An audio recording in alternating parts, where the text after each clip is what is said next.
When Michael meets Dalia, he thinks it's meant to be. We just seemed like we connected perfect. There's just one problem. She wants him dead. Oh, are you sure you want to kill this dude? I'm positive, like 5,000% sure. Who would ever see that coming? I didn't even get kill him softly, make him go away painlessly. She is determined. But there's a twist in the plot. This is Sergeant Frank Ramsey. It's very urgent when you come home. It involves your husband. There's been an incident. He had it so bad that Love was blind, deaf, and dumb. My name is Steve Sharippa. I grew up in a pretty rough neighborhood in Brooklyn, New York. I've seen good people turn bad and bad people turn worse. Some took contracts to carry out a hit. Some were victims of a hit. To hitmen, life and death is just part of the business. It's nothing personal.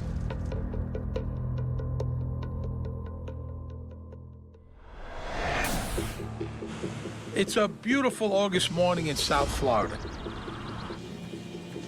And 26-year-old Dalia Dippolito is starting it at the gym. That's when she gets the phone call every wife fears. This is Sergeant Frank Ramsey, Boynton Beach Police Department. We're at your residence, ma'am. It's very urgent when you come home. It involves your husband. There's been an incident. At the condo Dalia shares with husband Michael, the grim task of securing a homicide scene is nearly complete. Boynton Beach cops are well-trained in crime scene procedures. They'll need their skills today, because this one is a fake. There's no body, just a trap for a homicidal newlywed wife.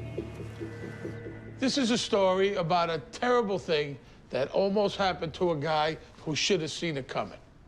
It's about a temptress who sets up the man who loves her, kind of like that old Bible story, Samson and Delilah. Mike thinks he's in a different movie, one of those hooker with a heart of gold jobs. Pretty Woman, maybe. But Delilah, I mean Dalia, make no mistake. She's a vixen straight out of the Old Testament.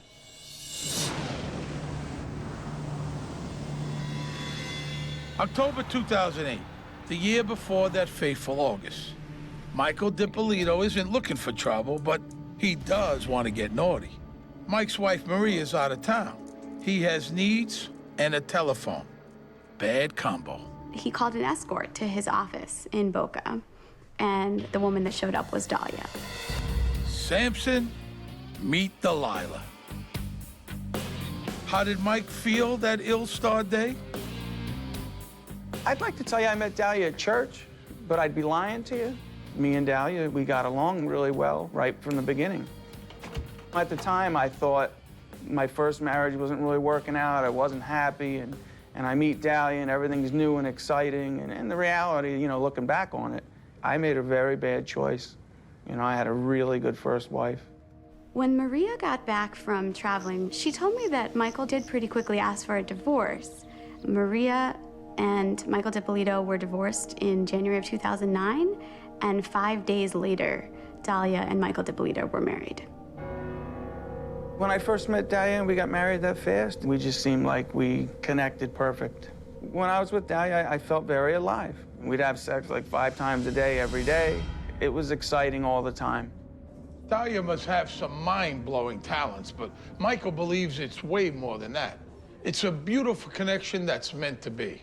What he doesn't know is that Dalia is no stranger to such fateful connections, and she's turned a profit on every one. She certainly seemed to be linked to gentlemen that had money. She liked the lifestyle. She liked the fancy clothes. She liked the fancy jewelry. What she likes most is keeping everything when the romance is over.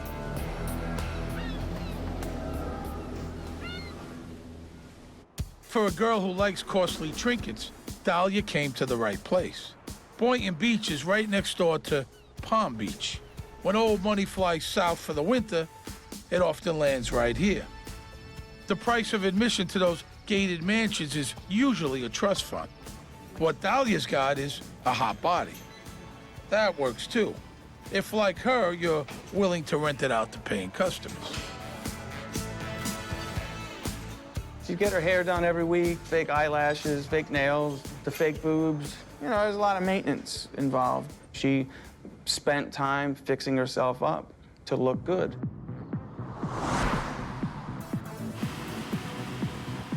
Florida is a really transient place, and a lot of people come to Florida to escape their lives, whether they are criminals or whether they're retirees. If you think about it, criminals and retirees are both after easy lifestyles. The difference is who earned the money. Dalia came from New York. For Mike, Florida is a refuge from some mistakes he made back in Philly. I originally came to Florida to stay out of trouble. And lo and behold, you know, I've done quite the opposite of that, I hate to say. Before we get too far, you ought to know that hiring Dalia for a quickie is not Mike's first ethical lapse. Before their fateful encounter, he'd made a career of scamming people out of their nest eggs. He'd lure them into surefire investments and keep the money. We had a business that didn't exist. We were raising funds, foreign currency options that we didn't trade. He took the money that they were supposedly investing and he spent it on whatever he wanted. So then he was busted, and he did go to prison. He does plead guilty, accepts responsibility for the charges, and he spends 2 years in prison. And then he's put on probation for, I think it's 28 years, so he's gonna be on probation till the year of 2032. Mike Dippolito's friends say he comes out of prison a changed man, determined to stay on the up and up. Well, score one for Florida's corrections department. Mike starts a new life, full of promise. His biggest commitment is to pay back the people he ripped off. We'll get to that later. Right now, let's stay on the romance. Mike and Dalia seem made for each other. My main thing is tanning in the gym. There was a routine that Dalia described for her and Michael's daily lives together. That routine consisted of waking up pretty early in the morning. She said she would give him steroid injections. Then they would both go to the gym. Michael Dippolito had liposuction, I believe, on his love handles. I have a bad habit. I focus a lot on the external things. You know, wow, palm trees, it's exciting. Everybody has a nice car. And I'm a shopaholic. I love to shop. So, Mike and Dalia share the same values. They're shallow, but they are values. For Dalia, becoming Mrs. Dippolito is a dream come true. Before, she only got trinkets for her favors. You know, jewelry, a car. Now she has a whole condo. Trouble is, it isn't really hers. She can't sell it and move on, and anyway, she's just married to the owner. It won't be her property unless something drastic happens. But these days, anything is possible. All of this was happening in less than 3 months. Every day something was moving and moving, and it was exciting. Sure, I didn't have time to breathe. Everything was working out perfect. I bought the house. We got married. We got a new dog. I would say to Dalia, I said, some people don't ever get to this spot. I said, we're young and we're already there. As far as Mike can see, Dalia's a little miracle who's upended his life in every possible way. All of them good. She just seemed like she had her act together. She was telling me that she was, you know, selling real estate. And I believed it. Why would I not? She did get a real estate license, I believe, and she was working for a real estate company. Perhaps briefly, but long enough to sell Michael Dippolito his condo. How she sells Mike the idea that she's suddenly become a successful real estate agent is a head-scratcher. But it's something he wants to believe. She was telling me she had a couple closings from houses coming, and they just never materialized. The commissions never materialized because Dalia isn't selling real estate. She's still in the escort business. Dalia and Mike are both giddy with the excitement of getting what they always wanted. Mike's got Dalia, and Dalia's finally got something to show for all of her hard work besides chump change and rug burns. Thing is, Mike hasn't figured out that he's the one thing in this pretty picture Dalia could live without. Okay, So let me set the scene. Wednesday, August 5th, 2009, Boynton Beach, Florida. At about 6:30 in the morning, Mike Dippolito is rudely awakened. The cops tell him his wife planned to have him killed today. Oh, it's gonna get wild.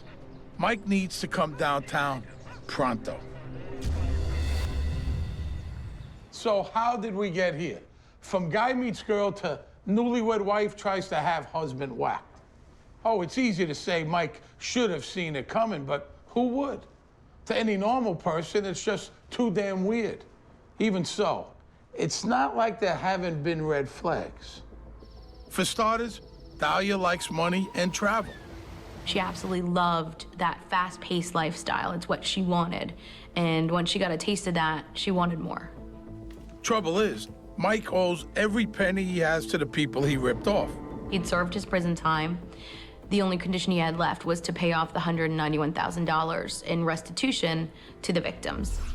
And Mike, well, he can't go anywhere. My probation keeps me in Palm Beach County. Dalia pressed me a little about the probation. Look, you have to get off, because she wanted to travel. The idea of so much cash being returned to its rightful owners is more than Dalia can stand. She figures out a way to put it in her pocket. But to pull it off, she's gonna have to scam her own husband. Dalia did tell Mike that she'll do anything to get that restitution monkey off his back. She says she'll kick in nearly $100,000 of her own money to make that happen. Mike's problem is he believes her. I was blinded by love, and I just never saw any of that coming. It seemed like me and Dalia were on the same page with everything, and we were moving in the same direction. But the direction Dalia's moving in is towards Mike's money. And now she gets a big chance. Mike's lawyer tells him not 1 cent of his restitution payments can come from any questionable source. Mike's accounts are still tainted. So Dalia suggests the money come from her account, which Mike believes is full of squeaky clean real estate commissions. Dalia said, you know, look, I'll put up half, and you put up the other half, and then we'll be done with this, and we can do all these things we want to do. I had been on probation a long time. I was more excited to get off probation than I was in anything else. I was going to get my life back. The plan is for Mike to give Dalia $100 grand in cash. She puts it in her account and adds 91 grand of her own. Does Dalia have that kind of money? I never really looked at Dalia's money, ever. You know, I wasn't concerned with that. Well, he should have been. Dalia's never sold a thing except his condo and her body. So Michael starts to give her money. He writes her checks, he gives her some cash. Over a period of about 2 or 3 weeks, he gives her the $100,000, thinking, this is my wife. She loves me, she wants to help me, we're in this together. I gave Dalia my half, you know, and her half just never seemed to show up. You know, and once that happened, I guess you could say the games began. She takes his money and she just spends it how she wants. We'd go shopping sometimes, and once in a while, you know, she'd say, hey, let me pay for that. You know, the funny thing is, I was paying for it. It was my money, you know, but I would never know that, right? Dalia's scheme bears an uncanny resemblance to a well-known street scam. But she's got a big problem. She's married to the victim. What's worse, she doesn't even like him. What's the cure for the 7-week itch? What if Michael was back behind bars? My impression was that she thought he'd be a perfect source of wealth, Michael Dippolito, as long as he wasn't there. And she could just enjoy the house and the cars and everything with him being in jail. The cops get a series of anonymous tips saying Mike is a big-time coke dealer. Check his car. You'll see. They're looking, they find a cigarette pack with cocaine in it. I said, why would I put that under my tire? You know, if that was mine, I would assume it'd be in my pocket. Cop pulled me aside and they're talking. He says, look, I'm gonna let you go. And I'm like, I had no idea why this guy let me go. All he had to do was arrest me and I was in a lot of trouble. Even if he arrested me and let me go, I was in trouble. Here's the bit that gets me. Lawmen love finding parolees breaking the law. Boom, back to prison. No trial, no hassle. But even the cops think Coach Smoke, this is a setup. They tell Mike to watch his back and let him go. You don't have to be Sherlock Holmes to make some elementary deductions here. Let's start with who's got the keys to my car? I was at the courthouse, and I ran into the arresting officer, and they said to me, hey, you know, I just wanted to let you know the reason we let you go that day, because we knew it was your wife. And I looked at him, I said, how'd you know it was my wife? He said, she was more irritated that she had to stand there and wait than she was upset for you. Then there were several calls to his probation officer, several anonymous calls made that he's dealing drugs out of his house, that he's selling steroids, that he's selling ecstasy, and the probation officer would show up unannounced and do searches of Mike Dippolito's house. During that period of time, what she's doing is she's trying to have him arrested. She's trying to set him up. She's trying to get his probation officer to violate his probation so he'll go back to prison. How do we know all these details? Dalia is a text addict. Check out this little gem. She definitely was enlisting her former boyfriends to try and help her get rid of Michael. Dalia's many boyfriends seem only too glad to help. And why not? I mean, she's hot, and she makes it clear she's bored with Mike and very much available. She maintains contact with a lot of her ex-lovers and uses them for whatever she needs. Her bestest texter, with benefits, is a rich guy in California named Stanley. She uses him, actually, to assist her in trying to get Mike Dippolito arrested, trying to have him put in jail, planning drugs on him, conspiring to take the house from him, and ultimately she tells Mike Stanley that she wants to be with him, capitalizing on the fact that he's a wealthy man. Stanley is not only rich, he's a buttyless Lothario who could make any girl squirm with textual desire. Dalia, I have always wanted you. You are my unicorn. What the hell does that even mean? Stanley is happy to be Dalia's love slave, but he's on the wrong coast. He can work the phones, though. So, Mike gets a phone call, supposedly from a lawyer friend of Dalia's, who convinces Mike to sign his paid-for condo over to her. His hook? You need to protect yourself, Mike. Dalia could be your shelter. During one phone call, do you have any assets? Do you have anything that's in your name? Because I'm concerned that if you do, that since you owe this restitution, they can take your assets. And he says, well, I do actually happen to own a house. He says, well, you need to get the house out of your name and put it in your wife's name. He and Dalia go the next morning, and he signs the house over. She gets the deed to the house. The title's totally in her name. She gets Mike Stanley to call the Department of the Treasury, to call the IRS, to call the Department of Corrections, trying to get Mike Dippolito in trouble with the authorities and arrested and back in jail so that he and Dalia can be together. While all this is going on, it seems from Dalia's texts that she's still in the escort business. Love is blind, clueless, call it what you want. Mike doesn't even notice.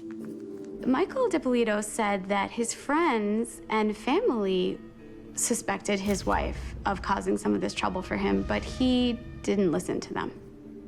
Dalia, from what I found out, was texting numerous old boyfriends. So she must have literally been walking out of the room and turning the corner and texting away. I never saw it. You could fault Dalia for a thing or two, like being greedy, manipulative, and evil, but you can't call her vague. Despite making her wishes clear, Dalia's efforts to get her husband back behind bars are going nowhere. And that puts her in a sticky situation. She's burnt through Mike's restitution money. Now, in my experience, people tend to get bent out of shape when large sums of money go missing. I promised this money to probation. Well, they wanted it. And now I don't have an excuse for where it went.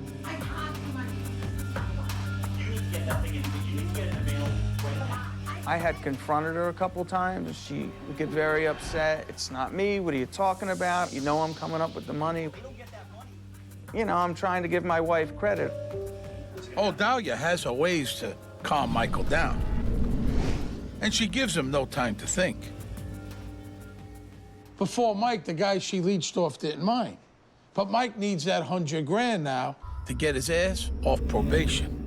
After 2.5 weeks of this, you know, it just got to the point where I knew, you know, she was lying.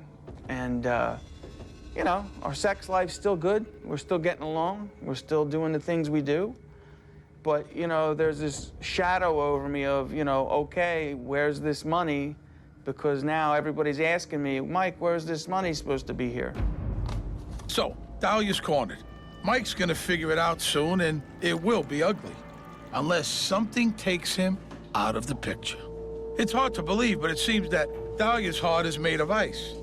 Murder for her is an easy way out of an awkward situation. Oh, and speaking of ice. She brought him tea that was laced with antifreeze. Yeah, awesome. I'll see you later. Okay. All right. Have fun. I grab the tea and I take a sip. I couldn't get it out of my mouth fast enough to spit it out. It tasted like gasoline. In my mind, I'm just thinking, oh, they didn't stir my tea. I didn't think anything of it. So Michael Dippolito misses every possible tip-off. He is alive today through no fault of his own. After the poison tea goes down the drain, Dalia realized she needs professional help. Therapy? Nah. This is a show about hitmen, remember? I mean, what do you think she's going to do? It's 5 minutes from Dalia Dippolito's gym to the condo where she believes her husband's been murdered. She thinks she's driving down Easy Street. At 26, she's a rich widow. All she needs to do now is fake bereavement as well as she faked being a happy newlywed. There are better solutions to Dalia's dilemma than murder, but none of them seem to cross her mind. If you're in the sex trade, I guess immediate release is what you're usually after. But hiring a hitman is the long-term solution. And she's got an immediate problem. What do?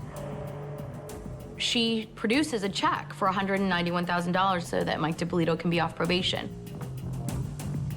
There's no money to back it up. But Mike doesn't know that. This gets a little complicated, so pay attention. They bring the $191,000 check to Mike's lawyer. But now Dalia demands that he pony up the extra 91 grand, not her. Mike's in a bind. He gets the cash and gives it to Dalia. She hands over the check. Is there time for one last flim flam? Why, yes, there is. The old switcheroo. Mike Dippolito walks into his lawyer's office and hands him the check, thinking he's now off probation. He didn't look at it, thinks it's the same check. The lawyer opens the envelope. He finds a check for $191, not $191,000. Now Mike's really confused. He's no stranger to con games, but could his own wife be pulling a fast one? So now Dalia's really in a bind. What could she come up with? How about, I'm not thinking clearly, Mike, 'cause I'm pregnant with your baby. I know what you're thinking. Oh, no, she didn't. Oh, yes, she did. Now I think I have a child coming with her, and so, you know, it's not only my new wife, it's my new pregnant wife. We're sitting there every night. She's reading baby books. I mean, this girl's nuts. We almost painted my extra bedroom with a baby mural. Thank God I didn't do that. At the time, Mike thinks life's great with Dalia, but something odd is going on. Could somebody be out to get him? He's nervous and sets up security cameras. Other than the issue where, you know, the missing money and the probation, he said he thought he had the perfect marriage. They got along great, they went everywhere together. He said they had a tremendous sex life. I mean, he was very happy other than that one particular issue. The girl's sleeping in bed next to me every night. Her mother's over the house every other night. I'm at her mom's house every other day. You know, I'm doing a lot of nice things with her family. I just, you know, I couldn't imagine. I guess let's just say this, if I was gonna do what she did, I wouldn't bring her around my family or people if I was just planned on robbing and trying to kill someone. I don't see it. So that fogged my judgment a little as well. Now, Dalia married Mike in February 2009. By April, she's working on getting Mike whacked. I think Black Widow spiders have longer honeymoons. Dalia realizes that killing Mike will be a lot easier if she outsources the job. So she decides the perfect candidate is her longtime lover, Mohammed Shahada. Mohammed gives her some pushback. Unlike Dalia, he knows the difference between a favor and homicide. They're having a heated conversation, and she's saying about how she wants to have her husband killed. And there's some gang members from Riviera Beach that are close and can hear their conversation. So they step in and say, we'll do it. She takes them and drives them by the house that she lives in with Mike Dippolito. They come back and they tell Mohammed, you know, she's crazy, we're not gonna do it. There's surveillance cameras outside of the front of the house. When the gangbang is back out, Dalia turns up the heat on Mohammed. If he won't help her, she'll find someone else or do it herself with his gun. For Mohammed, the bloom is definitely off the Dalia rose. Illicit nookie he was up for. First-degree murder, not so much. Florida fries people for that. So what does he do? He calls the cops. Mohammed tells Detective Alex Marino of the Boynton Beach PD about Dalia's crazy scheme. Detective Marino tells Mohammed he'll need his help to shut her down. Mohammed agrees to play along. I'm glad the guy obviously did what he did and turned Dalia into the police. He saved my life. In all fairness, you know, he spent a lot of my money with her, and he's banging my wife, so I'd have to say we're kind of even. Detective Moreno knows he's got to catch Dalia red-handed or he can't charge her. Mohammed's story, just hearsay. So he bugs Mohammed's car and then gets him to set up a rendezvous.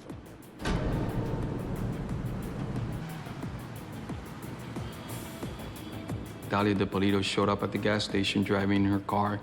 The informant was at the gas station already waiting for her. She exits her vehicle, goes into the informant's car that was set up with the video and audio, and they immediately began the conversation, and without any hesitation, she begins talking about how she wanted her husband killed. Mohammed is an actor, and he sticks to the script. I won't do it myself, Dalia, but I do know a guy. Dalia hands over pictures of Mike in their condo. The police get it all on tape. One take. Right, but right now I'm not seeing him. I'm not anything. Wipe my hands off this pictures. Really? You're gonna give him something with my fingerprints all over? I'm gonna show it to him. He's not gonna keep it. The next scene the cops want is the money shot. Dalia hiring a hitman. Officer Whitty John looks like a cop, but Dalia doesn't pick up on it. Now, here's a little tip for you. Policemen and bad guys look alike, but cops have better teeth. They told me they had this lady who was trying to find someone to kill her husband. So they wanted me to pose as the hitman and try to make contact with her and set up a meeting so we can talk about, you know, the details of killing her husband. Officer Woody Jean, he was in the Undercover unit, so we decided that he would be the best guy to play the role as a hitman. Woody Jean had been working undercover for a while, so he was actually very experienced. Dalia Dippolito meets Officer Whitty John in his guise of killer for hire. We had our undercover unit set up the cameras inside the car, which would have been Woody Jean's car, and we set up audio where we can actually listen as it's happening live. Which is why we could hear exactly what Dalia said when she thought she was hiring a hitman. Could we really have to? I told her, well, okay, so how do you want it done? Where do you want it done? She was definitely interested in telling me, this is his schedule, you know, on Wednesday, that's when I want it done if it's possible. I said, well, Wednesday is good, we could. Wednesday's 2 days away. What you're seeing is a desperate woman who fears her scheming ways are about to be revealed. At the house, like how soon could you do it? And I could do it Wednesday morning. Her interaction with the hitman was very much a business transaction. Here's what I want to happen, here's his schedule, here's pictures, here's the money, like, let's get this done. She never expressed very much emotion about having her husband killed. It was like she was going to make a nail appointment. She was gonna have her husband murdered, someone she supposedly loved, someone she's married to, and she could have cared less. But even when hiring a hitman, Dalia's a savvy shopper. In fact, she's got an ingenious scheme to get Mike whacked for free. He's going into the bank on Wednesday and he's pulling up money. Like, I know what bank he's going to. What bank is it going? Dalia hatches a plan for Mike to pay for his own hit. He's gonna get 10 grand from the bank in a couple of days, she tells Whitty. Hit him on the street, take the money, we're even. Bad plan, says Whitty. Too many witnesses. Too hard to fake is what he's really thinking. What Whitty really needs is for Dalia to offer him money. That's the crime. Okay, when it's all done, I was gonna get $3,000 from you today. Then Whitty Jean convinces Dalia that the way to do the hit is at the condo. The old robbery gone bad ploy. Because I was looking in newspapers here, there's been a lot of burglaries in this area. You also want to establish different aspects of a crime. You know, you definitely want to show intent. You actually want to gather evidence. Criminal intent? This is what it sounds like. I'm determined already. I'm positive, like 5,000% sure. I still just say to myself, you know, why didn't she just hire a lawyer and divorce me? I mean, what would I do? Cry? Say no? You know, she would have still wound up, you know, making out like a bandit. Dalia thinks that hitman is her ticket to life as a prosperous Boynton Beach widow. All of her needs will be taken care of. Officer Whitty Jean also has plans to get Dalia what she needs. But he thinks shackles will be a good start. You try to be as relaxed and cool as possible without losing your edge. Basically, you don't want to be in there, relaxed, so cool to the point where you become complacent, then, you know, you're gonna die. Dalia's bought Whitty Jean's act. She offers him $3,000. That's pretty cheap for a hitman. But all Officer John needs on tape is for her to make any offer of money for murder. Her intent was that I'm gonna pay $1,200 to get him killed. If he asked for $3,000, okay, I'm willing to pay $3,000. Meanwhile, lead investigator Alex Marino is blocking out the sting for the day of the hit. He wants Dalia on camera after she thinks Mike's been killed. A trial, like a movie, is a show. He's preparing for it and wants every scene just right. What do you need to dress your set? Cop cars, crime tape, you know, all that CSI stuff. We're gonna make it believe like it was a robbery or a burglary that went wrong. Put some fingerprint dust in front of the house, by the front door. Just make it look like somebody just got killed inside the house. The hit is set for Wednesday morning. Dalia's job is to make herself scarce. I give her the instructions to leave her house by 6 o'clock in the morning. So this is Dalia's moment of truth.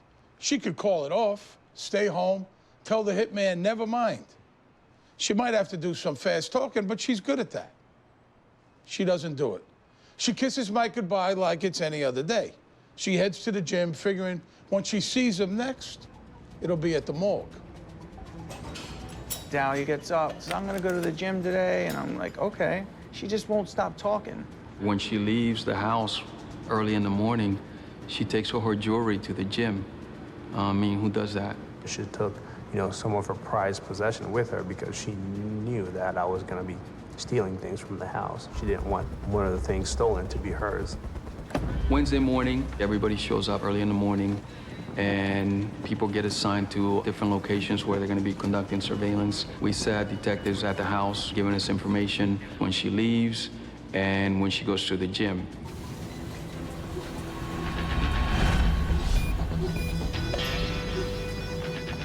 With Dalia gone, the cops go to work. They've got to get it done fast. First thing, break the news to the newlywed that the woman of his dreams wants him 6 feet under. Sergeant Sheridan, Paul Sheridan, knocked on the door, and I was also standing there, and we made contact with Mr. Michael Dippolito for the first time. And we tell him that, hey, we're conducting an investigation where your wife is trying to get you killed, and that's why we're here, and we need to get you out of the house as soon as possible. He was shaking, nervous, and shocked. He didn't know what to think. You know, it hit me. I'm like, okay, everything that happened, you know, the drugs, everything crazy that's been happening, the money missing, I just knew it was her. I kind of knew it was her, but I didn't want to. My worst day in the world was that it was my wife. And lo and behold, here's the worst day in the world right now.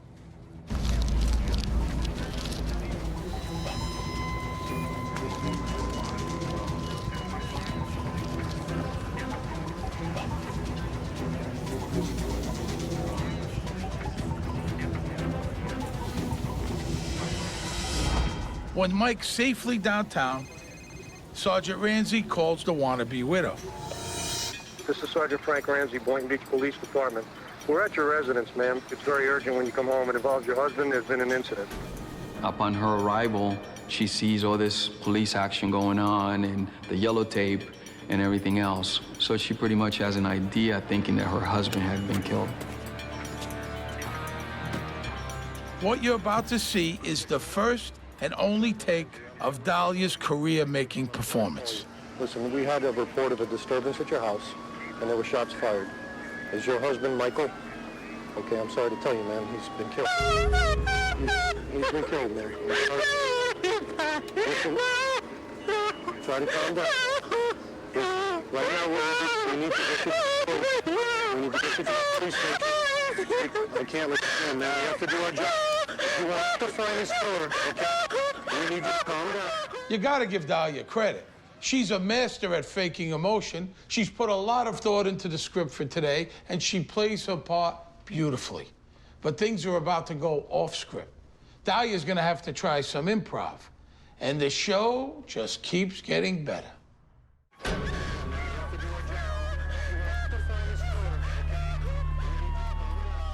Dalia Dippolito has just been told that her husband Michael has been murdered. Everybody in this scene is acting. She's not sad nor surprised. And the cops, oh, they faked the whole scene. What Dalia doesn't know is that her husband Michael is alive and cooling his heels down at the Boynton Beach PD. The police told me, we're gonna sit in this room, you're gonna be able to watch us confront her. So we sat down there and we waited for him to bring Dalia in.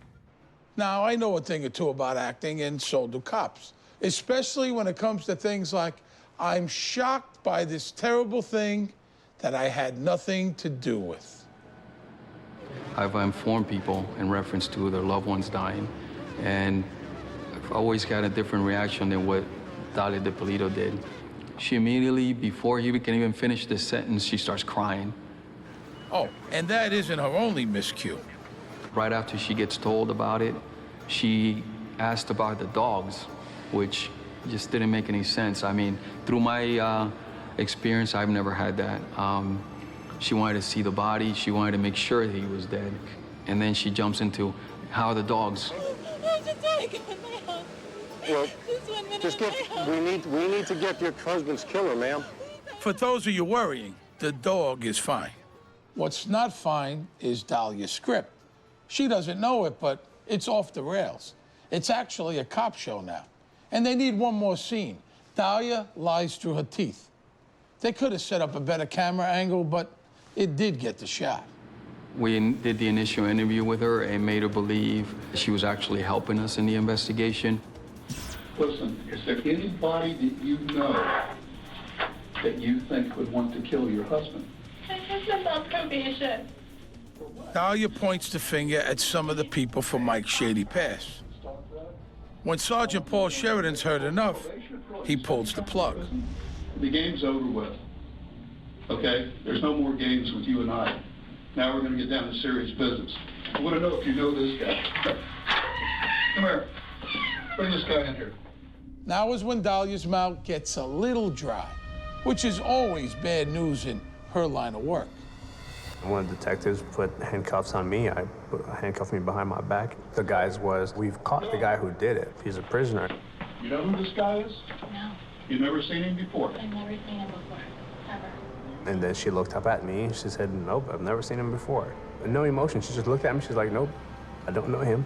So another lie, you know, which we had her on video meeting the actual undercover agent days before. Get him out of here. With that scene, the cops have their movie in the can. All that's left is what we call the denouement, the wrap-up. It's up to Sergeant Sheridan to give Dalia the bad news. You're going to jail today for solicitation of murder. You're under arrest. That's an undercover police officer. We filmed everything that you did, recorded everything that you did. You're going to jail for solicitation of first-degree murder of your husband. I didn't do anything. Did you hear what I just told you? I couldn't believe it was happening, but yet I completely believed it was happening. Tell me you didn't do anything? I didn't do anything. I want you to quit your acting and get this over with. You know what? Still refusing to admit the truth, our dangerous Dalia is about to find out this is a completely different production than the $3 drama she thought she paid for. You sound like a fool right now denying this, because, like my partner just said, everything's on tape. She was just like telling us, you guys have been so nice to me, you know, I don't understand, you know, I would never do something like that.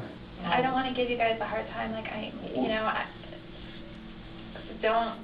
you guys have been really nice to me, and I know you didn't have to take special considerations and things like that. I appreciate it. She was very good at manipulating men. Even during our interview, when I talked to her, she even tried to, you know, manipulate us. What I decided was to let her listen to a portion of the actual meeting of her and the undercover agent to let her know this is really serious. Already. I'm positive, like 5,000% sure. Like, I'm sitting there saying to myself, I'm like, wow, like I didn't even kill him softly, make him go away painlessly. Like I got like, you know, make sure you kill. It was like kill him, yeah, with a gun. And she's like, yeah, okay. I thought I was always very nice to her, you know. That's what really surprised me. I also showed her some photos of when she met the undercover agent, and we have all this evidence. Be honest and tell the truth. Dalia doesn't fess up. We go ahead and arrest her for close stage first degree murder. No, please help me, please. Can you stand up? Stand up, please. Right after that, then we decided to tell her the truth, how her husband wasn't dead. And at one point, we actually bring her husband in front of the interview room and let her see that he was alive. Oh my God. He's alive. Come here, please. Come here. Mike, come here. Come here, please. Come here. I can't fix it. Why not? I'm sorry. I heard you. When I saw Dalia do the fake crying and the tears and oh my God, you know, I had been watching her lie to me for 3-4 months. If I caught her with her hand in a cookie jar, she would swear to me my hand was not in the cookie jar and not give up. Dalia called me from jail. Everybody wants to know why I took the call. I had to take the call. I just wanted to hear what she was going to say. I can't help you. Don't you understand what just happened? What they're saying is not true. How is that possible? Like, I'm sitting here. It's not true. It's not possible. You wouldn't even give me 2 minutes to talk to you, but it's not possible. What they are saying is not true. How can you believe that? I heard your voice. How can you believe it? So she's, you know, I didn't do this. How come you're not hiring me a lawyer? And I just couldn't believe that she kept coming and coming. I'm like, look, I said, you're caught. I didn't even get involved and you tried to kill me. I'm more like, you stole my money, you stole my house. I'm like, she's like, help me, help me. And I said, I'll help you. I said, sign my house back over to me and I'll help you. You know what I'll do? You know what I'll do for you? Seriously? What? You sign my house back over to me, I'll help you, Mom. Give me my house back. That's it. That's it what? I'll help you. So I don't have to go through the legal bullshit I have to go through already. What does that mean? It means sign my property back to me that you stole, basically. That's what you're thinking, and I didn't steal anything. All right, so listen. I'll have the papers sent over to you somehow. You'll sign them over to me, and then I will help your mother. Okay? I'm not signing anything. And I knew what she'd say. Of course, she says, oh, I'm not doing that. And I just chuckled. I said, I knew you were going to say that. This is someone who basically thinks that nothing's going to ever happen to her. She's not really going to be arrested. She's not going to be convicted of this. She'll get out of this, like she always does. I didn't do anything, and I didn't plot anything. One interesting piece of evidence that we found during the course of the investigation, we did a forensic exam of her computer. And the day that she was to meet with Woody Jean, the hitman, while she's waiting for him, she's at home and she's on her computer. And she does a search, a Google search. and she types in funeral homes in Boynton Beach, which is where she lived. She clicked into websites such as how to have a meaningful memorial service. So clearly the theory from the prosecution was that, you know, she's sitting there right before she's gonna meet with the hitman, she's plotting her husband's funeral service, and she's trying to figure out how she's gonna look like the grieving widow. So you remember how in that old Bible story, Delilah robbed Samson of his power by setting him up for a haircut? Maybe it's the handcuffs that sapped Dalia's power. When Michael Dippolito faces the woman who tried to end his life, it's hard to see what the attraction was. When I saw Dalia in court, I felt bad for her. From what I was told, Dalia thought this was all gonna go away and she was gonna move on with her life. And I don't think she understood, you know, what really is happening.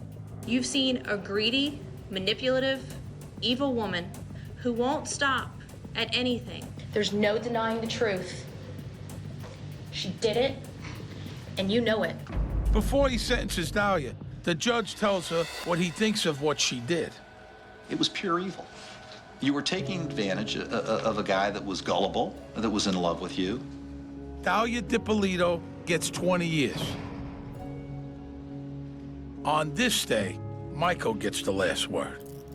I wish we were never here, and as far as the sentence, I'm 5,000% happy with it. That's all for now. If I were talking to Dalia now, I guess I'd say to her, you know, was it worth it? You know, this is a person I would lay in bed and tell her all the things I did wrong to go to prison and be on probation, and how I definitely would never do it again. And, you know, obviously she didn't hear a word I said. Michael didn't see the entire big picture. He didn't see really what was going on because he was so blinded by love. He had it so bad that love was blind, deaf, and dumb. You know, the funny part of all this, if you really look at it, she's actually she had me 5 ways to Sunday 10 different times, but she just didn't do it. You know, she couldn't poison me right, she couldn't plant drugs on me right, she couldn't, you know, she had me 5 different ways and just kept fumbling the ball. So what's the lesson here? Well, here's one thing to ponder. Mike Dippolito had a wife who loved him. He dumped her for a greedy, conniving, homicidal floozy. No matter how small your brain is, it's still bigger than, you know, other body parts. Not using the brain God gave you can be a fatal mistake.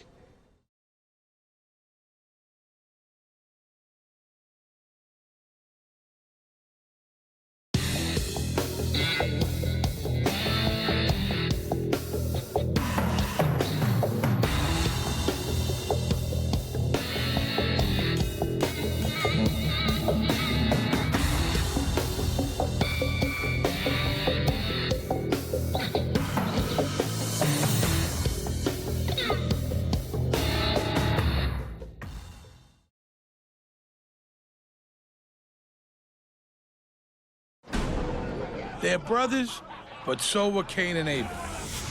They were into porn, they were into drugs, they were into anything they could get their hands on to make money. They're just nouveau riche dumbasses. Committing deadly sins is the Peraino family's bread and butter. Deep Throat was considered to be the most profitable film of all time. They stopped counting it. They started weighing the money. That's how much money they were making. When this nuclear family goes ballistic, it's because their greed is way thicker than their blood. I had never heard of a betrayal like that. One person that has absolutely nothing to do with this gets killed. It's devastating. My name is Steve Sharippa. I grew up in a pretty rough neighborhood in Brooklyn, New York. I've seen good people turn bad and bad people turn worse. Some took contracts to carry out a hit. Some were victims of a hit. To hitmen, life and death is just part of the business. It's nothing personal.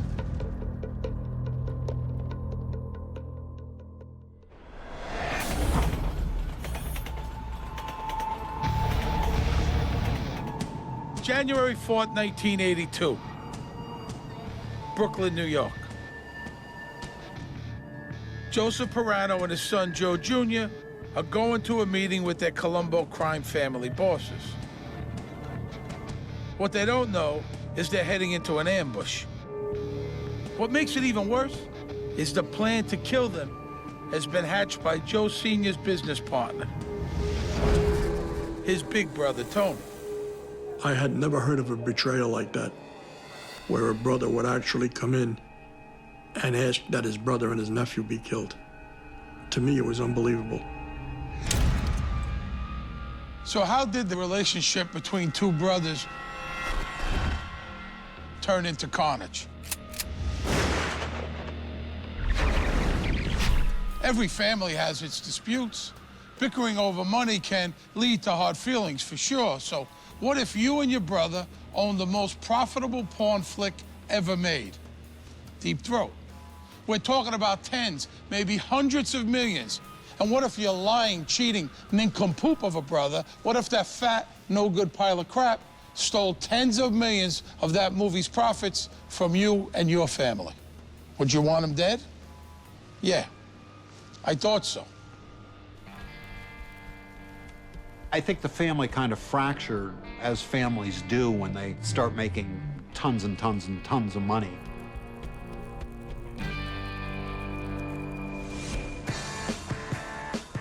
It all started in happier days. It's the early 70s. Joe Peraino is a gangster from a gangster family, and life is good. Joe isn't especially smart or ambitious, but his big brother, Tony, lets him tag along. Each of them was a member of the Colombo crime family, and they were involved in the typical gangster activities: loan sharking, gambling, extortion. They were thugs and hoodlums, you know, street people. They didn't have any finesse. They were into anything they could get their hands on to make money. Salvatore Big Sal Misciata is on the same Mafia crew as Joe and Tony Peraino. He doesn't much like either one. They were bullies, very loud, very boisterous type people. In the Colombo family, nobody liked them at all.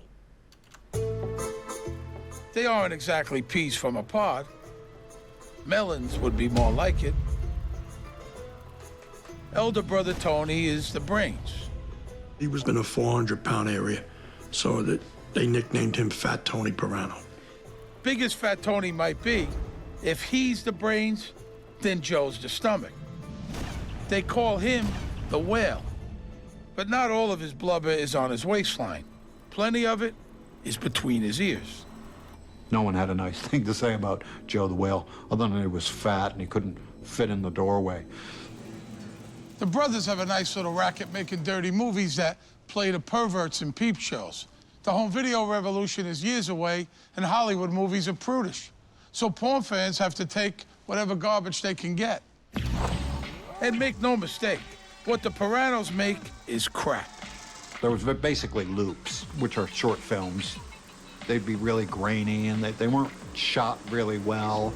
You really couldn't see a lot of what was going on in the films. They weren't that good. Still, low budgets and a black market product make the brothers a steady profit. And they control the whole shebang, especially in their hometown.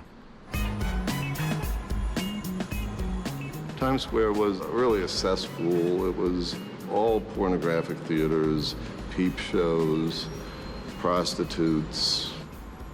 Today, you couldn't buy a loose cigarette in Times Square. Then you could buy almost anything your heart desired. The theaters paid at least 50% of their income to the mob, or to the mob through the Perainos. You would think to the mob, money is money. But even gangsters have standards, and to them, the Perainos are just as skanky as their wares. Pornography was thought to be the lowest rung of organized crime. When I was inducted into the family, the Colombo family, I was explicitly told that there was nothing to be done in the pornography business. We were not to be involved in it. It was one of the rules and regulations that needed to be followed. Remember, these guys are very heavily Catholic. and they have wives, and the wives are always saying, "Why are you making those dirty movies?" You know. Those things would be disgusting. They would be dishonorable to be involved in anything like that. The Mafia that I joined would have had nothing to do with that kind of industry. The fact that their crew looks down on porn makes it easy for Tony and Joe to keep it all in the family. They both have sons, and in both cases, the apple does not fall far from the tree. Tony's son Butchie is like his father. He's smart and has a good head for business. Butchie had a reputation as being a charming, roguish kind of a character. He was one of these guys that really knew how to hang out in New York and, you know, have fun. You know, he was a fun guy, and everyone liked him. Butchie dreams of turning his family's porn racket into a Hollywood hit factory, with him at the helm.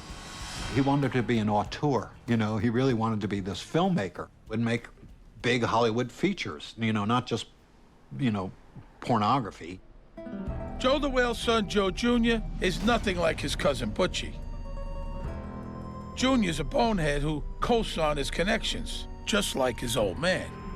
It would be difficult for you to have a real conversation with them. They didn't know anything about the movie industry or anything like that.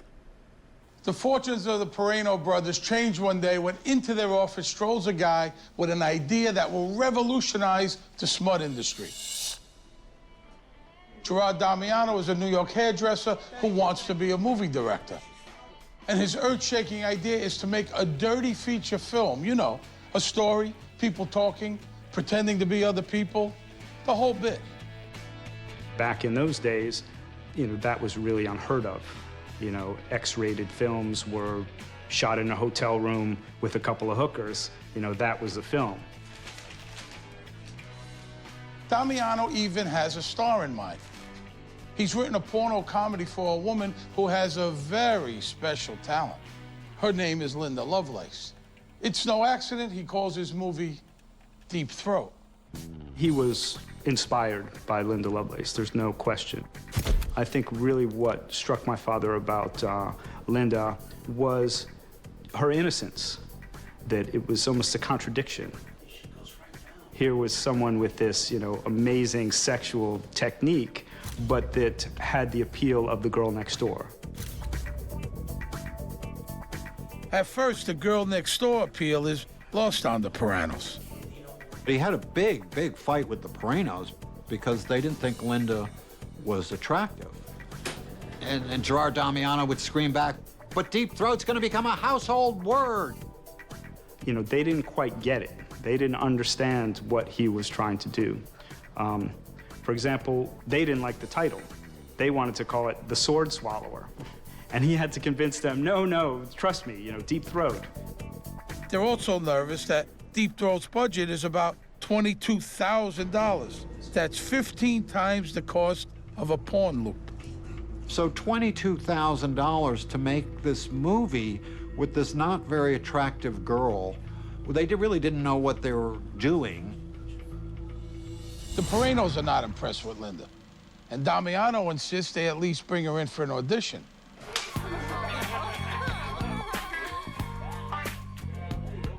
But when they experience her special talent firsthand, let's just say they have a change of heart. Linda Lovelace's special talent, and this is hard to say on a PG-rated show, but she could perform fellatio. I don't mean to be crude, but that was her selling point. Deep Throat was kind of a sex technique people hadn't heard of or seen. There was no word Deep Throat until the movie, and people wanted to see that. Hey, Junior, go get this. After Linda's trip to the casting couch, the Perainos agreed to bankroll Damiano's Deep Throat. My father was responsible for all creative aspects of the film. The Perainos were responsible for distribution and, of course, the funding. And they were going to split the profits 3 ways. He went home and wrote the script over the weekend, and by Monday, he went back and showed this to the Perainos and said, "This is the film I want to make."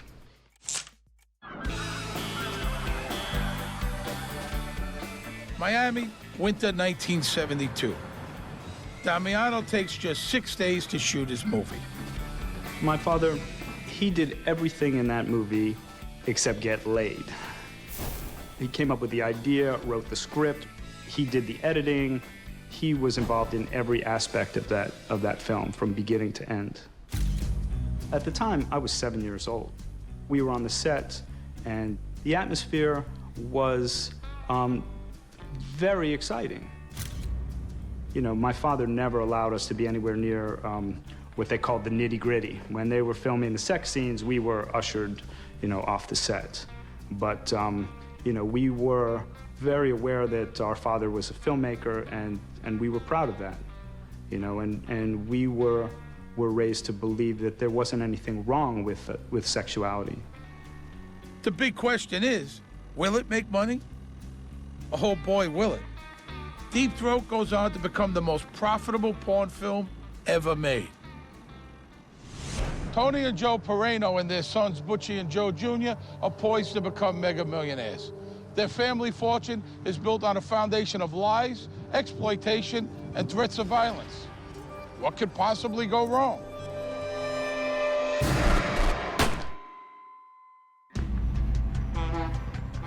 January 1982. The new year is just 4 days old, and mobster/porn distributors Joseph the Whale Peraino and his son are on their way to a meeting. What the two Joes don't know is the sit-down is a setup. Who they'll be meeting is their maker. 10 years earlier, it seemed like the fun would never end for the Peraino brothers. Their film Deep Throat opens in '72, and it hits at just the moment Mr. and Mrs. America are thinking they need to explore their wild side. It was just the perfect movie at the perfect time. People had been talking about having sex in the 60s, but nobody really had it until the 70s. People were ready for a porn revolution. In Tucson, future porn legend Annie Sprinkle is working the popcorn counter at the local movie house. Deep Throat was the first porn movie I had ever seen, and the first porn movie a lot of people had seen. And I remember just being totally awed, shocked, amazed, seeing, you know, genitals big on screen. It was a religious experience. The reason why Deep Throat made it was because it was a comedy.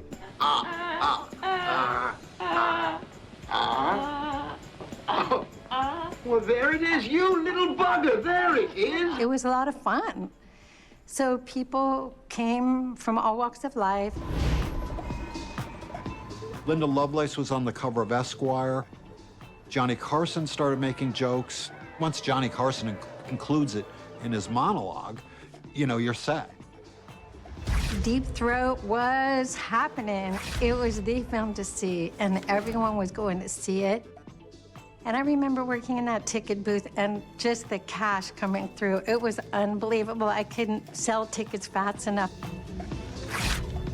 The success of Deep Throat means the Peraino brothers go from bottom-feeding pariahs to filthy rich, big-time earners for the Colombo crime family. The Perainos revolutionized the porn business and brought the mob into it in a big way. The mob is like a chameleon. They're always changing. They always want to supply whatever it is to the people, whatever they want. And as society changed, they changed right along with it. Publicly, the Mafia has always been against pornography, but they're in the life to make money. When porn became big, the mob was standing right there, ready to give them whatever they wanted. It was just making so much money. And the rest of the Mafia realizes that it's a product like drugs were to the Mafia in the 50s, that they could make hundreds of millions of dollars. It's like heroin. So basically, everyone started making porn films. You know, anybody that believed in the old folklore and all the old stuff about honor and integrity, that was all gone by the wayside. It's like a whirlwind, like the tornado was taking over. The mob was absolutely out of the honor business, and it was strictly a money-making enterprise now. Butchie produced the film, but it's Tony and Joe's distribution network that makes Deep Throat such a winner. Their approach is classic Mafia, simple and blunt. They didn't just send the film out and go by box office receipts. They had their own people there to make sure they got every dollar. A guy would fly the prints in, give it to the theater owners and say, we want 50% of this at the end of the week. They want to make sure their numbers were accurate. So I think people got a few bucks an hour to sit there at the door counting how many people went in. So they had a very tight control on the distribution. This method is so effective, the Peraino's office is soon swamped with cash. They stopped counting it. They started weighing the money. That's how much money they were making. There was money from the floor to the ceiling, and they didn't want to leave because they were afraid the place would get broken into. If there is a break-in, it'll probably be their friends with crowbars. I mean, there's no loyalty in this crowd, not when it comes to piles of cash. Director Gerard Damiano finds that out pretty quickly. The Perainos decide to cut him out of his share of the film's profits. My father began to understand who he was dealing with. So when they made him the quote-unquote offer he couldn't refuse, he felt that he was lucky to get out of there with his life. They pay him $25,000 to go away for good. They say money changes people, but that's not true. What it does is give people the means to show you who they've been all along. So who are the Perainos, really? Fat Tony is a businessman. He invests in real estate and garment companies. He runs them all just like an old-school mobster. 'Cause that's exactly who he is. Fat Tony and Butchie, they weren't one-trick ponies. They used the money that they got from Deep Throat to branch out. Butchie Peraino wanted to be a filmmaker more than he wanted to be a mafioso guy, so he went to Hollywood.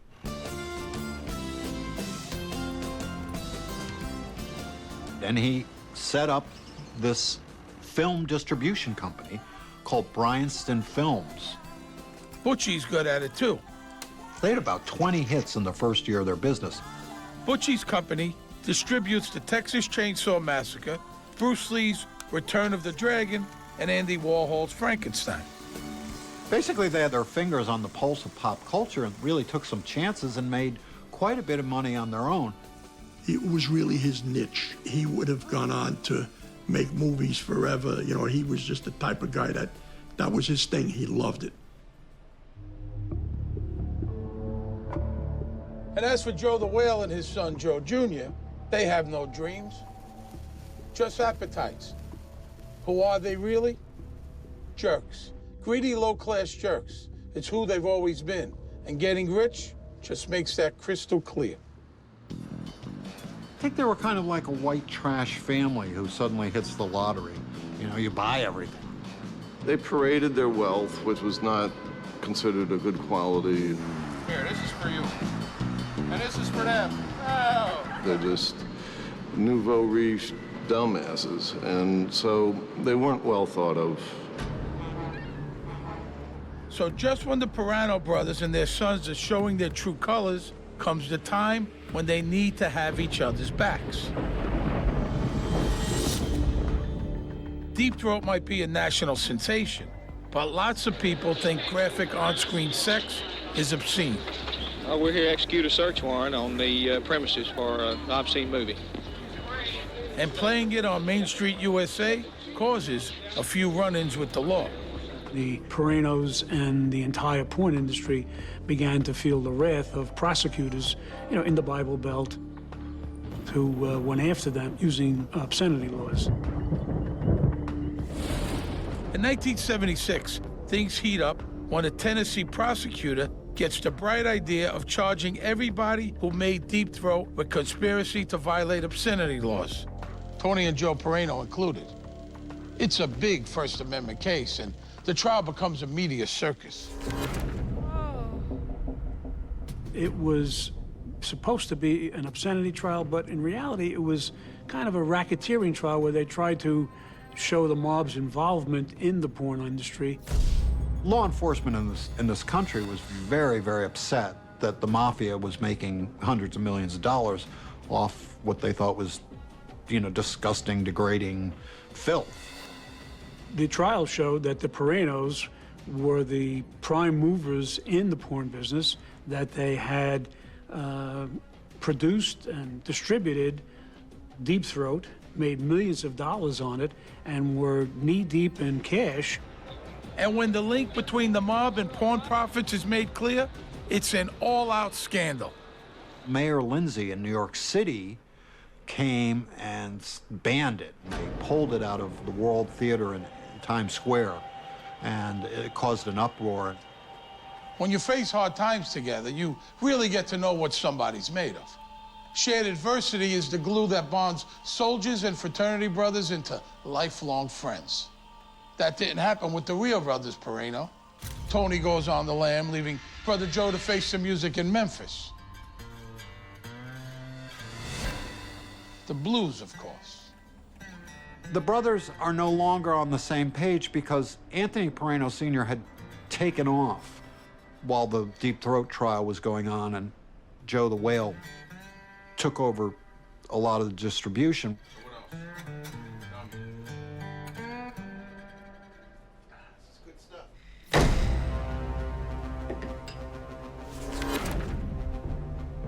The trial goes badly for the Perainos and everybody else. They all get convicted, even Tony, who's hiding out in Italy or on his yacht. The Perainos appeal the conviction. But here's where the dramatic personality difference between the brothers becomes a problem. Joe the Whale and his son became the day-to-day people who were involved in picking up the money, collecting the money, distributing the films, and basically running the show for the Colombo crime family. It seems obvious that the last person you want minding the candy store is a 500-pound gluttonous moron. But Fat Tony and Butchie have no choice. They aren't there. And anyway, the job is pretty simple. It's the two Josephs' job to make sure everybody gets their cut. Tony, Butchie, and the Colombo family bosses. I think we're pretty well established that the Whale and his son are greedy nincompoops, and even their fellow mobsters are onto them. There's gonna be blood on the floor, and with this bunch, that ain't a metaphor.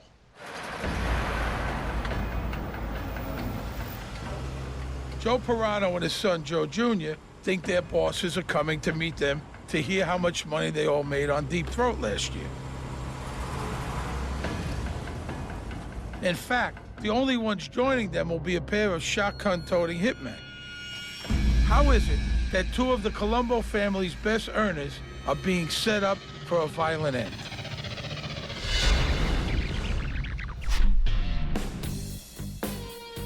After the Memphis trial in '76, Joe the Whale and his son are left in charge of the Peraino family business.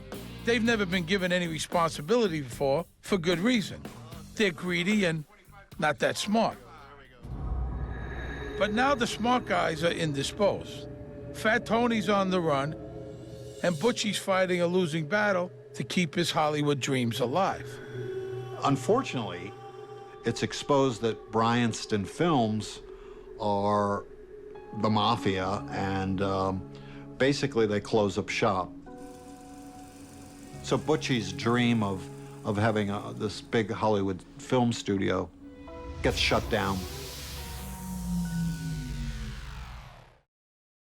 So Tony and Butchie are counting more than ever on their share of Deep Throat's profits. But those envelopes don't seem as thick as they ought to be. Especially considering that the Memphis trial did nothing but pump up Deep Throat's box office receipts. The controversial movie Deep Throat has returned to Fort Worth once again. Most of the convictions are overturned on appeal. And thanks to the attempts to ban it, Deep Throat is bigger than ever. It actually generated more money because they gave them publicity they couldn't get anywhere else. People were starting to talk about freedom of speech and First Amendment rights, and and fighting for sexual freedom. So people wanted to be part of the sexual revolution, and because the police had tried to stop the distribution of the film, people wanted to see it. You know, when things get censored, people want to see what's the big deal. Which means the Joes are getting even more stinking rich. Fat Tony and Butchie are on the outside, and they smell a rat. Just because you're in a room with a giant pile of money, it doesn't mean it's all yours. The Whale and the Son start thinking. The bosses have no idea how much they're supposed to get. Why not send them 2 boxes instead of, say, 3 or 4? Oops. You know, once you're getting the money, you think, well, it's mine, you know? He's not coming back. I can just spend it any way I want. I mean, you know, if I was Anthony Peraino, I probably would have sent guys to shoot him down, too. I mean, he was pissing the money away, you know? After a couple of years on the lam, Fat Tony comes out of the cold. He's got to serve a little time, but he's okay with that. What he's not okay with is his brother playing him for a fool. When his brother came back, he wasn't too happy with the way Joe the Whale had been spending his money. Anthony Peraino felt that his brother and his nephew were stealing not only from the crime family, but stealing from him. Fat Tony's prison is in California, not far from Butchie.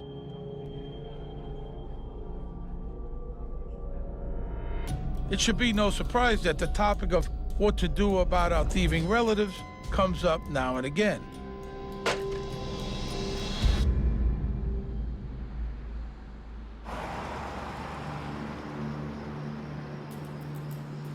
He sent his son to the Colombo family hierarchy to complain that his brother was stealing money from him.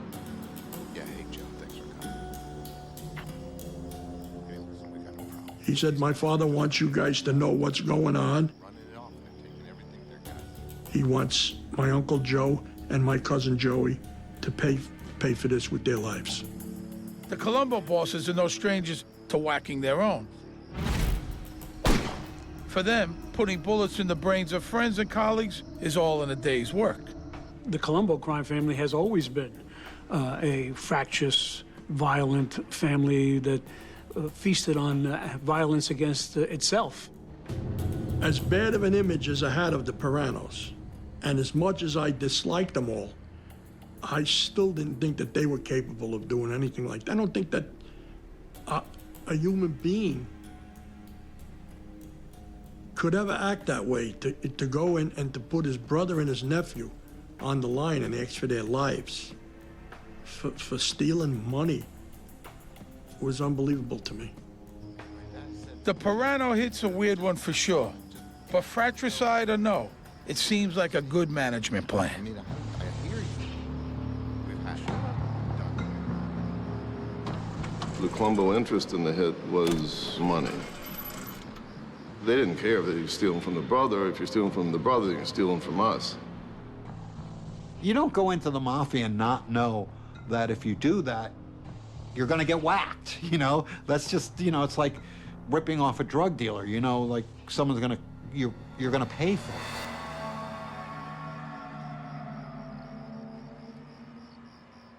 The decision is made. Joe the Whale and his son are to be killed. The hit needs to be planned, of course. But how hard can it be to whack the whale? Clearly, the Colombo family reading group has not gotten around to Moby Dick. Captain Ahab. He had a hard time of it.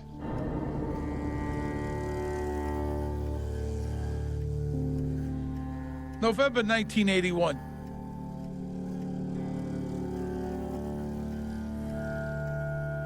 Joseph the Whale Peraino is ambushed in his easy chair and riddled with 5 .38 caliber bullets. It looks like the Colombo family's problem is taken care of. But they're as surprised as everybody else. They didn't order this hit. The question is, who did? So, who shot the whale? Well, it wasn't the Colombos. It was Joe Jr. He's pissed off because his dad is sleeping with Junior's wife's mother. You can't make this stuff up. When Joe Jr. found out about it, he felt dishonored by the father, and he tried to kill him. It turns out the whale's biggest talent is absorbing lead. Now, how did the whale survive 5 point-blank slugs from a .38? There's a reason Ahab didn't go after Moby Dick with a handgun. There are a lot of places for a bullet to go in a wall of blubber. Junior slugs didn't hit anything vital or even important. The whale was wearing a permanent bulletproof vest, which was the 200 or 300 pounds of fat that he carried on his belly. When the son shot him, the son ran away, and the rest of the family and the people in the house decided that they would take Joe the whale and carry him outside, help him walk down the steps outside, and lay him down in the street and say that somebody tried to rob him so that the cops wouldn't know that the son tried to kill him. When the police show up to ask who shot him, the whale gives them a cock and bull story. Something about, you know, getting mugged. They thinking that it was a mob hit or something to do with the Colombo crime family. And Joe the whale and his family sticking to the story that a couple of guys had with guns try to rob him. Lying to cops is protocol for any mafiosi, but lying to your bosses, that you don't do. A few days later, members of the Colombo family went to visit the whale in the hospital and asked him what had happened. And he told the story again that he'd been robbed by a black man and the black man had run off. But the story had already traveled through the grapevine and gotten to the administration. Lying to mob bosses is a very bad move. When the whale tries to cover up his sleazy rolls in the hay with his son's mother-in-law, the Colombos conclude that he's a lying dirtbag. They're dirtbags too, of course, but they hate liars. And the mother-in-law thing? Ugh. Joe the Whale's skeevy sex life is actually a big worry for the Colombo bosses. They might be homicidal thugs who scoff at G-Man, but the mob is an awful lot like junior high school. And every Colombo's nightmare is a giggling Gambino. There was an ego amongst all the families. They wanted the other families to have respect for them. You know, and if they put up with some kind of behavior or nonsense like that, the other families would look down upon them, or they'd laugh behind their back. They were very paranoid about being laughed at. So for reasons of pride and greed, the Colombos now really wanted two Joseph Perainos stuffed into oversized coffins. They were multi-offenders. It was all over the place that the son tried to kill the father was messing around with his mother-in-law. It was an embarrassment for the Colombo family, really. And then you top it all off with Joe and his son are stealing money, and some of that money belongs to the boss. That pretty much sealed their fate. When the boss is going to wind up with more money, you're in a lot of trouble. The job calls for someone who knows them really well. Who better than their crewmate, Big Sal Michiota? I got called to a meeting on Avenue U and East 4th Street. There was a social club there. And I remember, oh, geez, you know, what the is this all about? You know, anytime I get called, come to the club, we got to talk to you. Something has to be done. And I'm going to be the one to do it. Big Sal meets with his boss, Joe Tomasello. So the first thing out of Joe T's mouth was Joe Peraino and his son. And I said, oh, man, why? So, well, it's a long story, but they got to go. Sal doesn't actually kill for a living. He's a loan shark. But part of the deal of being in the mob is that when the boss tells you to do a messy job, you do it. Sal had a reputation as the kind of guy, if you give him a job to kill somebody, he would get it done. Just cause you could get it done doesn't mean you like it.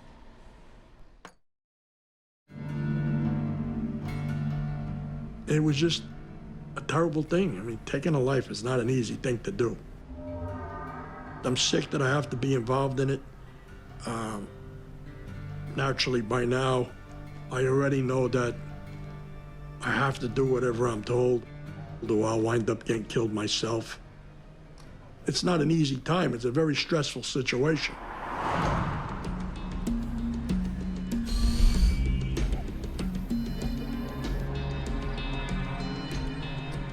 A little anxiety makes for a good hitman. You fuss over the details. Planning a mob hit is not as easy as you might think. Joe the Whale had already survived 5 slugs from his son's .38. Clearly, they'll need serious firepower. Big guys like that, you want to put them down.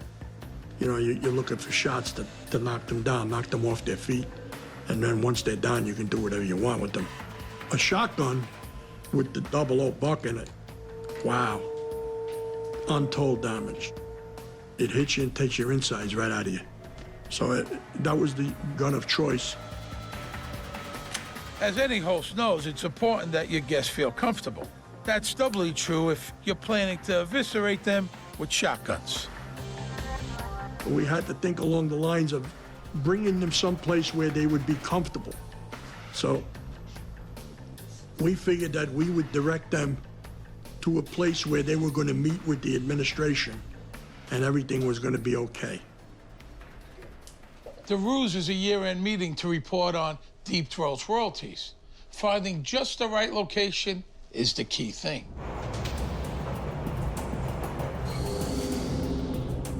So Sal goes house hunting. We decided to just pick a place at random, and we looked for a spot that would appeal to all of us. We had to do it in a place and in a time where it would make them feel comfortable and they wouldn't worry about what we were going to do to them. You know, I mean, you got to remember, if anything tips them off, it's a big problem. They're not regular people. I mean, they're killers too. You know, they could just as easily kill us as we could kill them. We picked a spot that would look like it was made for this. We clocked the whole neighborhood. There was never anybody out. He finds his dream house on Lake Street in Gravesend, Brooklyn. It's a block away from a train station, and it's very noisy with the trains. He doesn't need to look inside. It's the porch he's after. Once they were on the steps, they would belong to us. I mean, there was nothing, nowhere they could go. They either had to go up or come down, and they were pretty much trapped. Sal doesn't ask the owner's permission. Why would he? I'd like to pop a pornographer on your porch can lead to some awkward questions. For example, are you gonna clean it up after? In fact, lugging a dead whale back to the car is not in the plan. You can't kill them in a house and try to bury them. I mean, look at the size of them. One guy is 500 pounds, and the other guy is, you know, another big guy, 6'3", 6'4". No, we'll have to do it. We'll have to leave them in the street. January 4th, 1982. A car comes to the Del Rio Diner and picks up Joe the Whale and Joe Jr. Father and son are still at odds over the mother-in-law attempted murder thing. But business is business. They think they're in for another dull evening of hiding income from their bosses.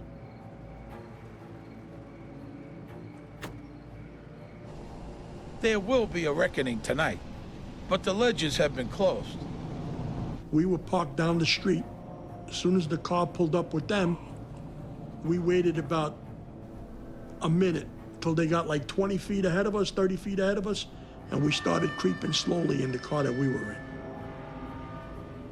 It's the 11th day of Christmas, and it's time to pay the pipers. January 1982. When Joe the Whale and his son Joe Jr. arrive for their meeting with their mob bosses, everything seems hunky-dory. They had no idea what was going to happen to them, because they walked up the stairs of that house like nothing was going on. They've been cheating the Colombo family and their own kin for years. As far as they know, no one has ever noticed. Now, here's the problem. The way you find out they've caught you with your hand in the cookie jar is very abrupt. The timing was perfect. When the son made us getting out of the car with the shotguns, he started running across the stoop. But it was too late for him. Your adrenaline starts taking over. You know, you have that invincible high feeling. You know, every time you do something like this, your life is on the line. I mean, cops could pull up, anything could happen. You could wind up in a shootout. You could get killed, you could get arrested. Your whole life could change in 5 seconds. It was a pretty precarious situation.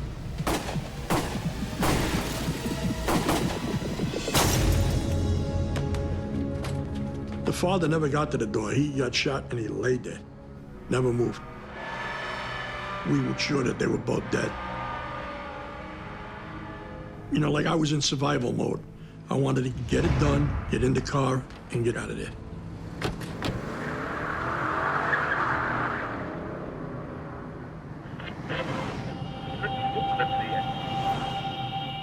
Then on the way home, I was listening to the radio on the car, and I heard that 2 people were fatally wounded in Brooklyn, and there was a mob hit. And so I went to bed thinking, job well done. Not quite. Joe Jr. is dead. The whale, on the other hand, has survived yet again. He is not the second casualty.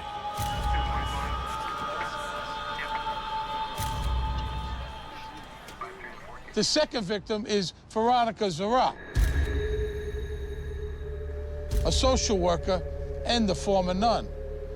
She's who really lived at 431 Lake Street with her husband, Louis. Veronica was bringing laundry from upstairs to downstairs, and one of the pellets of the shotgun blast hit her in the head. She fell and died instantly.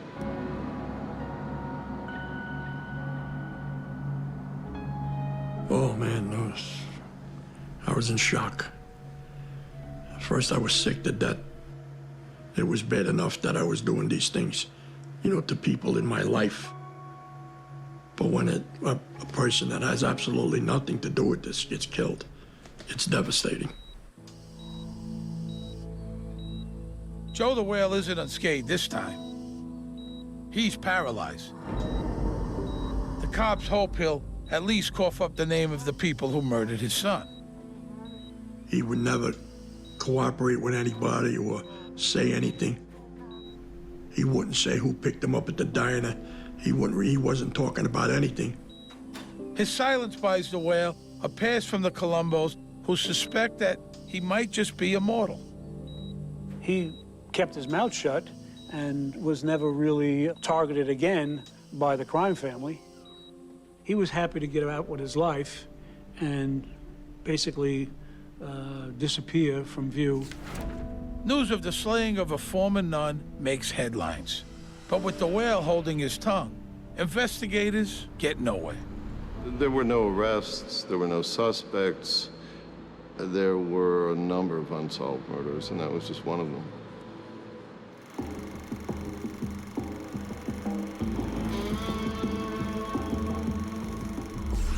Deep Throat might have changed the world of porn, but nobody involved in it ended up better off. Linda Lovelace seesaws between a porn career and anti-porn activism until she dies in a car wreck. The guy who invented the porn feature, Gerard Damiano, ends up broke in a Florida trailer park. And it was something that troubled him to the end of his life, to see, you know, these people that were essentially murderers make hundreds of millions of dollars, where, you know, he did everything creatively to make this film and walked away with very little, almost nothing. The Whale wasn't immortal. He lasts a few years, but complications from his wounds eventually take him to that meeting with his maker. Brother Tony, nephew Butchie, and the Colombos reclaim Deep Throat's revenues. But it isn't long after that, home videos come along. Porn becomes mainstream. The big profits are gone, and the Peraino family just fades into memory. Hitman Sal Michiota gets out of the mob in 1993. He takes the stand against his former gangster pals. Sal spends a few years behind bars, but he's out now. I've never seen this film, Deep Throat. I don't want to see it. To me, it's absolutely nothing. It's brought nothing but trouble and heartache to a lot of people. And Big Sal counts himself as one of them. He doesn't know if it was his shot that ended the life of Veronica Zara. In the end, he knows it really doesn't matter. It's on him. And it doesn't sit well. I pray for forgiveness, and I pray for her. She was a good person that did good for people, and I had a hand in her demise, and it kills me. And, you know, I deal with it every day. It hurts me every day.